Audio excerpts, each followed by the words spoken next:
Olafi, and welcome to the Ifa blog. A famous philosopher once said, "I think, therefore I am." And I would make a corollary of this is, if I fail to think, therefore I'm not. I'm not at least going to reach my destiny. I'm not going to be able to make the right decisions. I'm not going to be able to understand my place within the whole, or indeed the whole that I'm trying to find my place within. And it all comes down to thinking. Ifa, as a philosophy, is about thoughtfulness. It's about the understanding of ourselves in relation to the whole. It's about perceiving the energies of the universe and learning to work with them.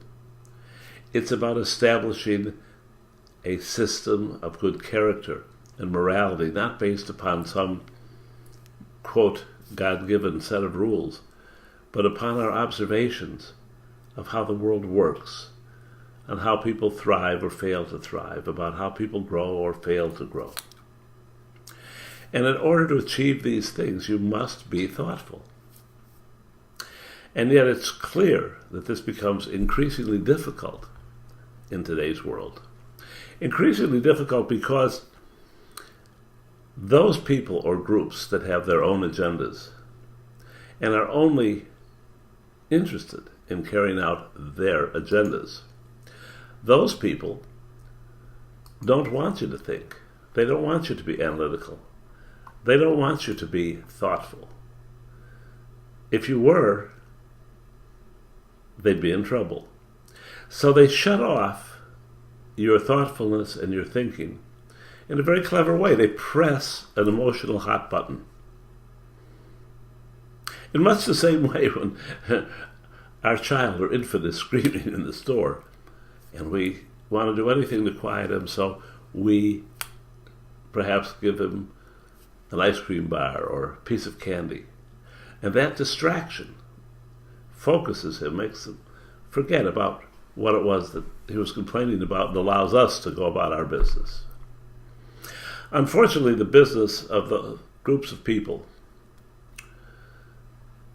who would prefer you not to think is not quite so simple. But in today's world becomes increasingly evident.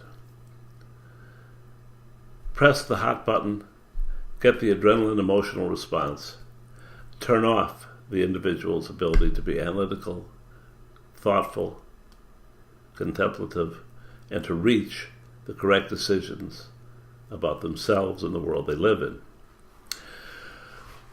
The most recent example of this to me was the unfortunate incident of the Yoruba, ironic as that is, young man who tried to blow up the plane over Detroit. Sad, pathetic, but horrifying? No.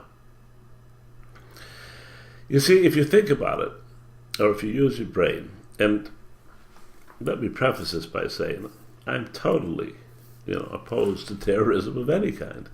And I am totally committed to the concept that one of the government's responsibilities is protecting its citizens, and that should be doing everything legally within its power to see that these kinds of things don't happen.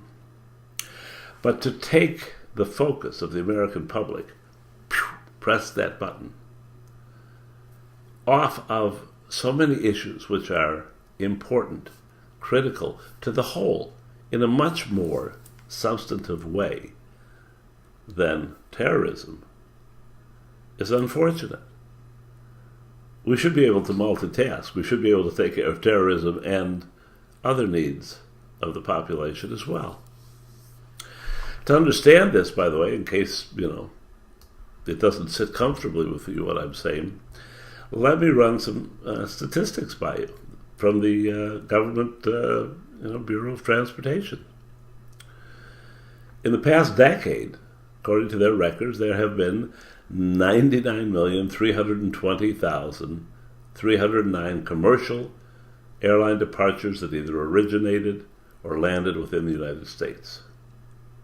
Dividing by 6, we get one terrorist incident per 16,553,385 departures. These departures flew a collective 69,415,786,000 miles.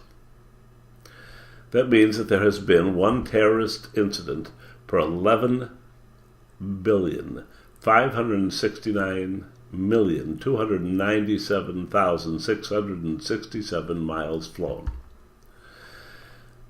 This distance, by the way, is equivalent to almost 1,500 round trips around the diameter of the Earth, or 24,000 plus round trips to the Moon, or just 2 round trips to Neptune. Assuming an average airborne speed of 425 miles per hour, these airplanes were aloft for a total of 163,331,000 plus hours. So looking at it that way, there's been one terrorist incident per 27,221,877 hours airborne. You could also express this as one incident per 1,334,245 days in the air, or one incident per 3,105 years airborne. There were a total of 674 passengers, not counting crew or terrorists themselves, on the flights in which these incidents occurred. And by contrast, there have been 15,630,000 passenger enplanements over the past decade. Therefore, the odds on any given departure subject to a terrorist incident have been 1 in 10,408,947,000 over the past decade.